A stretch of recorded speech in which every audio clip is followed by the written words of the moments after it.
Tradition and hunting, they go hand in hand. And here in the UP, there's plenty of both. Tonight we'll take a look at a rabbit hunting tradition that started 100 years ago and continues today. A lot of guys show up that don't hunt rabbits, but they like a party. The secret streams that flow beneath the cliffs of colored stone. Forest thick and healthy with birch and pine and oak. Surrounded by the greatest lakes this world has ever known. The black bear's awesome presence as he roams the hills and fields.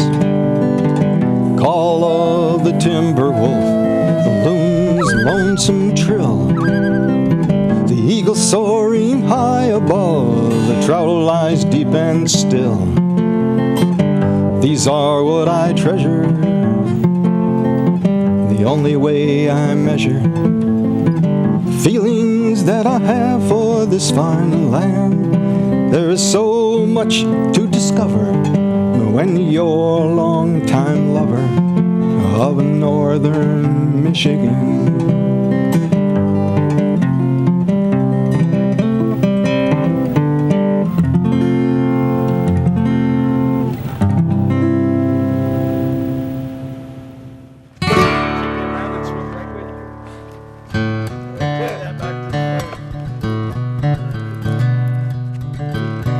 In Iron County, a bit north of Crystal Falls, a group of guys gather around a fire after a day of rabbit hunting.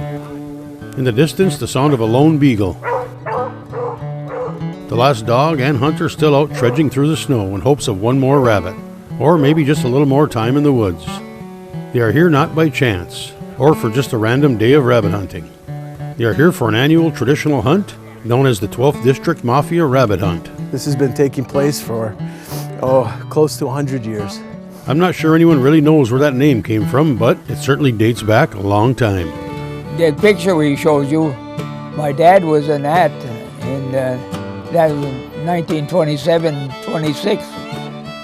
Sunday, some guys went to church and then they come up at their camp after church. My dad was one of them.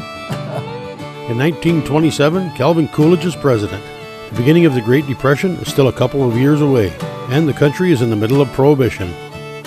Charles Lindbergh makes the first solo non-stop transatlantic flight from New York City to Paris in the spirit of St. Louis. Carving of the sculptures at Mount Rushmore begins, and the Ford Motor Company unveils the Model A as its new automobile. This hunt has carried on since then. The tradition passed from father to son, grandfather to grandson.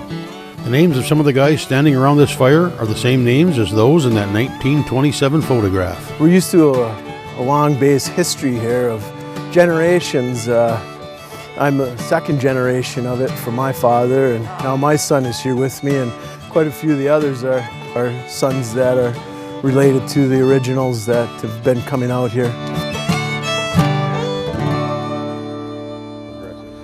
We started out this morning, we all got together and had breakfast at one of the local establishments, and we came up and we met at camp, had a coffee or two, and then we grouped and we ended up coming out with the dogs and letting them loose. That ended up, we hunted for around 3.5 hours.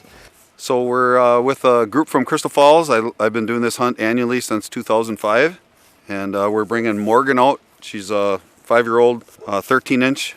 I got my grandson Christopher here with me, and he's going to be handling Morgan today. My son Cameron, and then got another gentleman from up by Amasa who's got a couple of young dogs.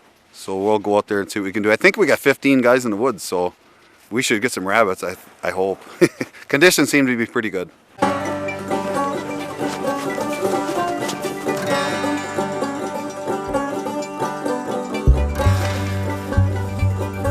Come on, Morgan.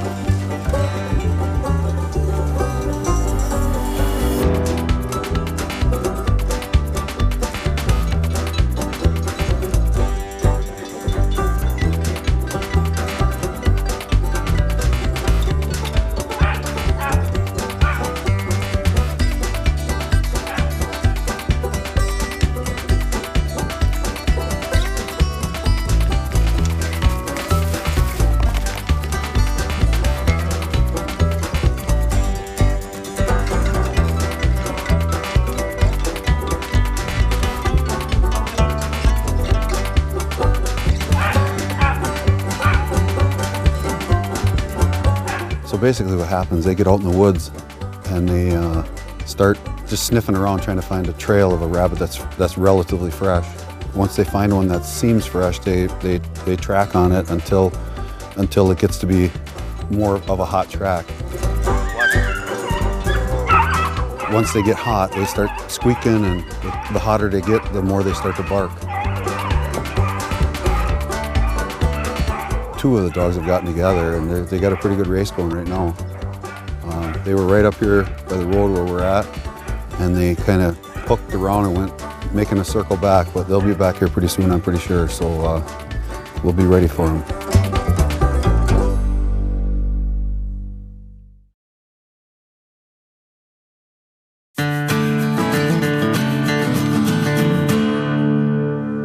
There it is. Oh.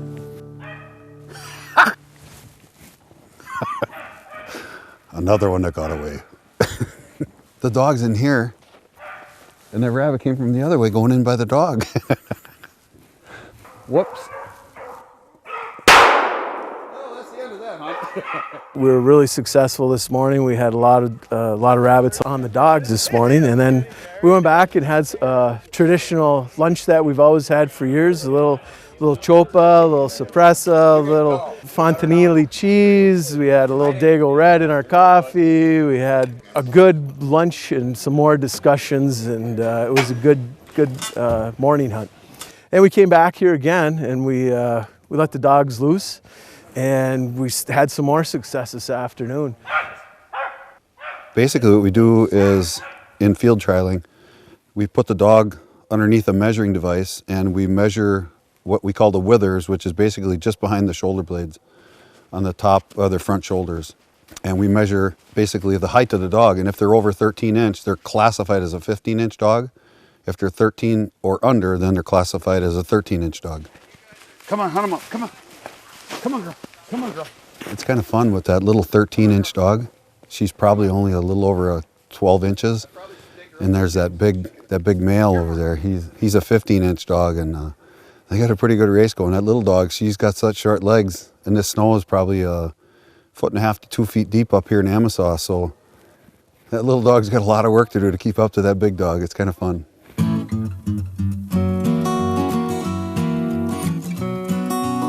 I forgot my shells. Jeff, he had there were some cheap shells, so I had to make sure he was right close.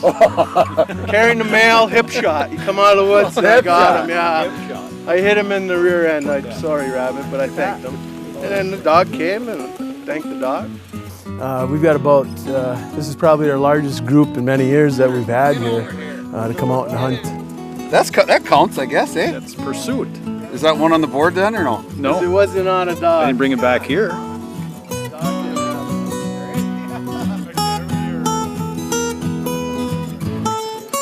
David's right there.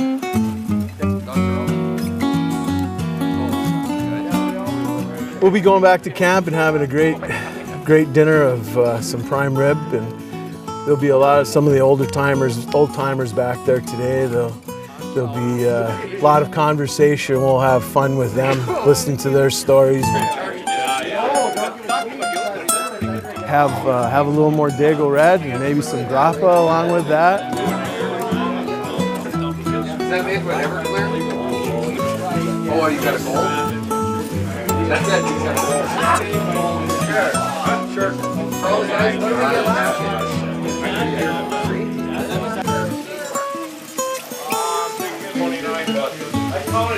We had an original picture of 1927 of our crew that started it back in the day, and you look at the way they dress with all of their clothes, and the story is that they were dressed up a lot when they were hunting because a lot of them cut out for church that day, and then they came back that evening.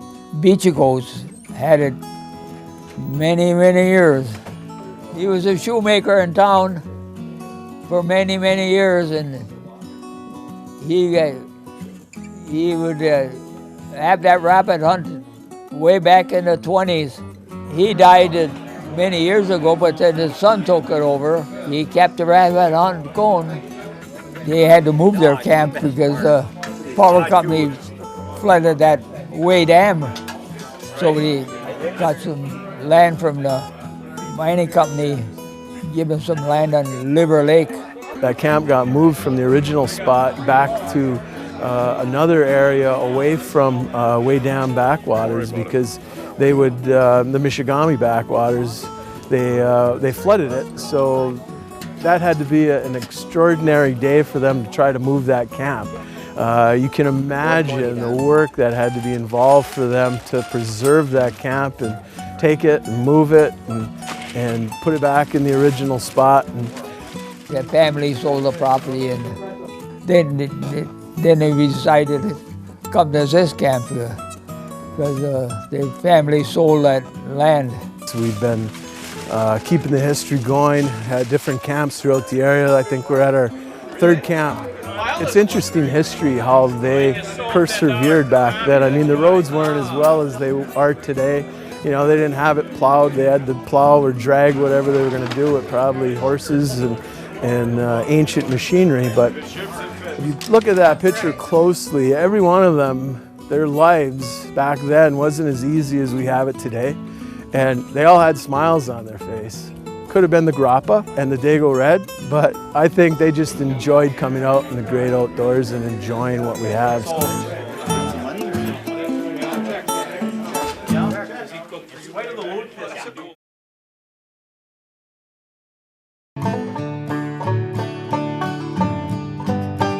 We actually got a few rabbits today. We got 4 rabbits total. Some were not as fortunate in having as much luck as some of us, but we're going to decide who the winner was, and usually it was always the bragging rights for the year. We're going to play a little 5-card stud to see who the winner is because we got four rabbits and 4 people that shot them, so we're going to find out our winner that way. For the honor and the bragging rights and that cat hat. So here we go. 5 cards cat hat. The best thing. Flip them up. 5 cards. 5 cards. 5 card up. All right. 5 cards showing up. Cut them. We trust you. All right, here we go. 5 cards to everybody. Best hand wins, okay? Good luck to everyone.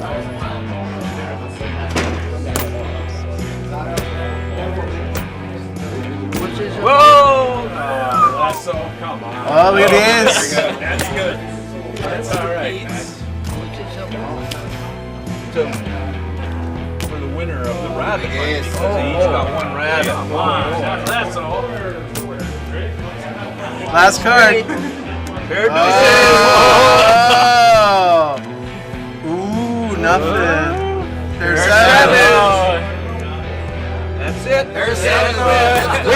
We knew who the champion is. Should have won anyway. 1.5 rabbit. Yeah. What out of count. Pin lady lived here till she died, and on this particular 40, and the county run the road in from the main road into her, and she had a big garden here, and she had a couple of, once in a while I run across barbed wire in the woods where she had a couple of cows. She had a horse and buggy. When her horse died, she couldn't afford a new horse. Going to town to shop, and Blackie Osterby he had a store in town, and him and his wife were very close to her. They'd always give her a ride back. She had 2 sons. One got killed in the Second World War, and they were both in there. Somebody says the other one got killed too. I don't know. I know one got killed in the Second World War. A couple of 40s we bought from the timber company, and they logged it on all these rafters what they left in the woods. Peeled them back and cut them, and beautiful rafters. The popple walls, there was a lot of popple here, so we cut them in the winter and made boxes of the logs on a fire and turned them into, we wanted to peel those popple before the spring come out. They dry real slow. They don't pop so much. There's no pitch in them on that thing. 1,000 acres here between a camp crew. We got a pretty good area to hunt, but didn't see a lot of bucks this year.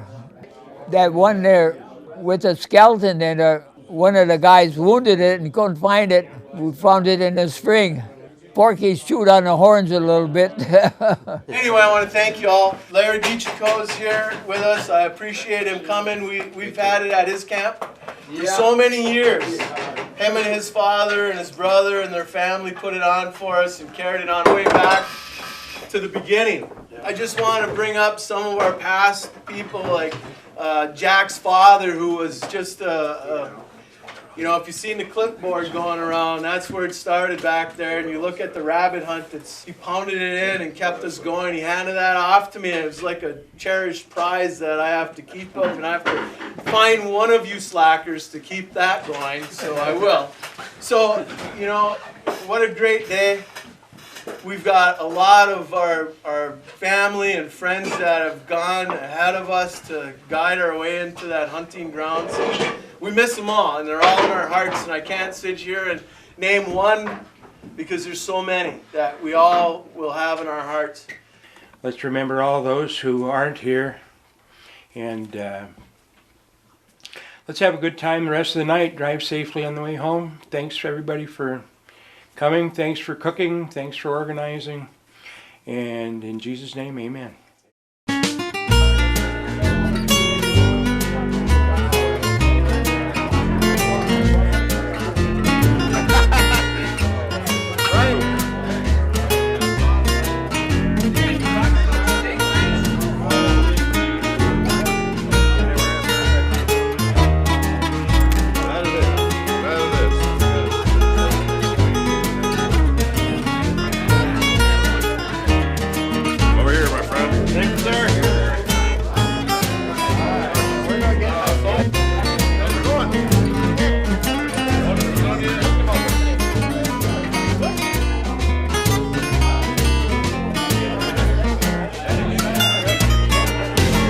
This all came back to our history of Crystal Falls was part of Crystal Falls Township, and it was built up of all the old mining companies, the railroad companies, all the local political people, businessmen of the community, and they would get together and have a good weekend of hunting, and they even did some fishing back then, but it's actually continued into the rabbit hunt.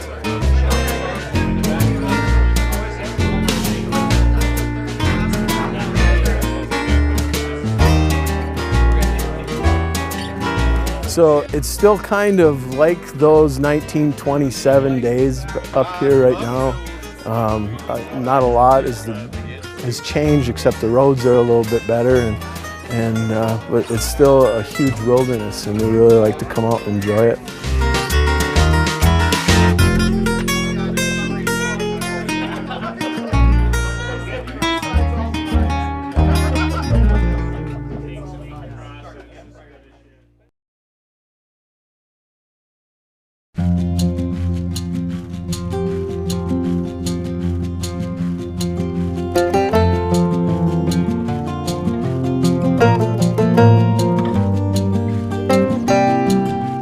But you know, it's a lot of the history that we are continuing on, and we've got a lot of our younger generation that we're passing things off to. It's really ran smoothly. We just have a lot of fun, get out and show some of the younger ones how to hunt the rabbits. But it's challenging, especially today with the snow. Dogs were really able to pick up on their scent, so we had some fun with them. It looks like the rabbits are on an uprise here, so we're gonna have a few more years. Just very thankful to be a part of something like this. Growing up here, you realize over time how much of a different area that it is. And to be a part of something like this that's been going on for over 100 years is really special to me. And I just can't thank the older, wiser people that live here for taking people like me under their wing and showing me things like this and letting me be a part of it. It's so important to me. There's such a rich culture of people here, and we were talking before about how in this area you really can't put your finger on what it is about living here, but you can just feel it. It's a very difficult place to live and make a living here, and to be a part of the culture and experience something with this much tradition that's been going on for so long. To me, it's what it's all about, and it just makes me feel just at home.